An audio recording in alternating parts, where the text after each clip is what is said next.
thank you to everyone and Jobs TV Media for supporting the Car Mavens 11. Please like our page, Car Mavens, on Facebook, and watch out for event videos. Thank you. Salamat. Sir Miguel, congratulations again for Volume 11.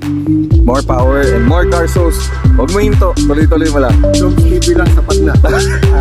Thank you, Sir Miguel. Thank you, thank you. Congratulations. Maraming salamat.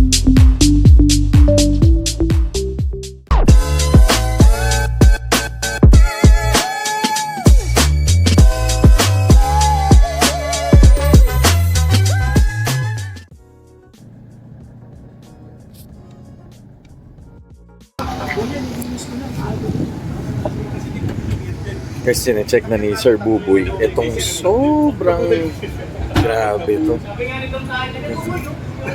VX200. And shoutout sa Ban Auto Club Kanmuri. Hindi pa siya natutulog.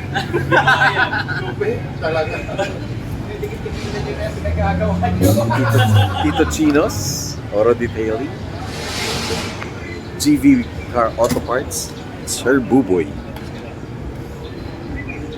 Kaya ako pinag-post yung mga ginawa ko para question ako. Grabe to sir. Grabe tong ginagawa.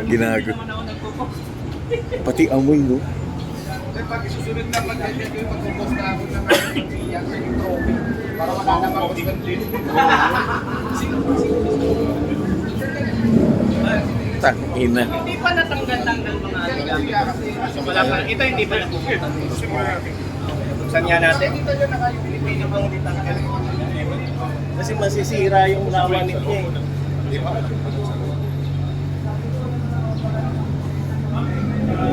Grabe to. Kung maghahanap kayo guys ng yun. Sir, hindi mo ba i-display sa Toyota to? Hindi, wala pa pong Wala pa? wala pang nag-i-invite eh. Ayan. Classic. Meron ako nito eh. Dati. Yung SR. Pare, if you had black. the SR na maganda. If you had the Tamaraw FX. Oh shit. Kapit-bahay ko meron. Ang na, yan ang Okay, ito yung kanina na yung video kanina na ginudge ni Sir Buboy. This is a Toyota Revo na VX200. Ayan. Lala ko tuloy yung SR ko. Grabe men. Sobrang ganda. Ano nyo yung mga magilid. Yung mga detalye. So, ay! Kaya shoutout lang ako. Of course, Tito Lloyd. Sobrang idol natin to. May entry ka ba? Oo nga. Oh guys, yung Revo nito ni Sir Lloyd. Abangan nyo, pupuntahan natin to sa garahe niya. Sir, thank you. Guys, so, tingnan nyo naman yan. Oh. Parang galing kasa. Tingnan nyo. Parang galing talaga. Guys, literally. Kung nandito kayo, it's like sobrang fresh na galing sa kasa. Siyempre, itong mga markings na ganyan. Given its condition, this is a 2002 model. Pero yung condition niya, puta. Ayun, sorry, napapamura ako. May conduction pa. Tapos ito, working pa yung antena. Tapos yung hose niya, makikita niyo literal, nag-age na yun. Saan ba yung may-ari nito? Ay, yun pala si Sir. Sir, question lang. Okay, so I'm with Sir Ian, the owner of this very, very beautiful Toyota Revo na VX200 na year 2000. Sir, ano to? First own kayo? Ay, di. Napili ko siya sa first mo. Okay, tapos maintain mo na lang na ganito. Yeah, ang original plan ko dyan is to buy and sell din sana. Eh kaso, nung nakita ko yung potential niya, kinip ko lang. Okay. So, Sir, yung ganito, anong maintenance mo sa ganito? The usual lang.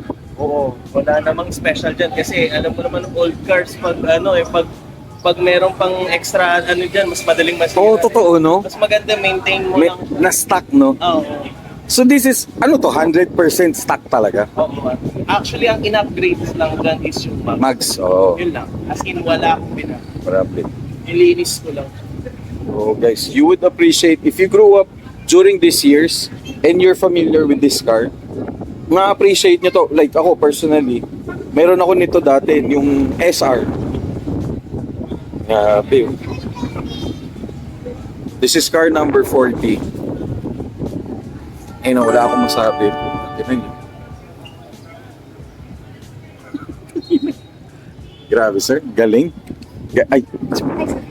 Sir, maraming salamat. Thank you po. I hope we could create a feature for you Sige po, sir. highlighting this one. Mag-set po kami na appointment sa inyo. Sige po, basta i-PM message lang. Andyan Yes, naman sir. sila.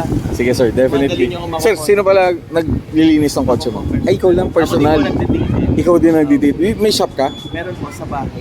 Bahay lang? 14 garage. 1914 Garage. May Facebook ba yun, sir? Meron po. O yan, ito, dito. Yan. Okay. 1914 Garage. May experience na may balik yung ganyan. Tatry natin. Saan located, sir? Sa Dasma po. Dasma Cavite. Alright. Shoutout sa mga taga Dasma. Check this out. Sobrang solid. Sir Ian, maraming salamat, sir. Congratulations and good luck na rin. Good luck and congratulations. Alright.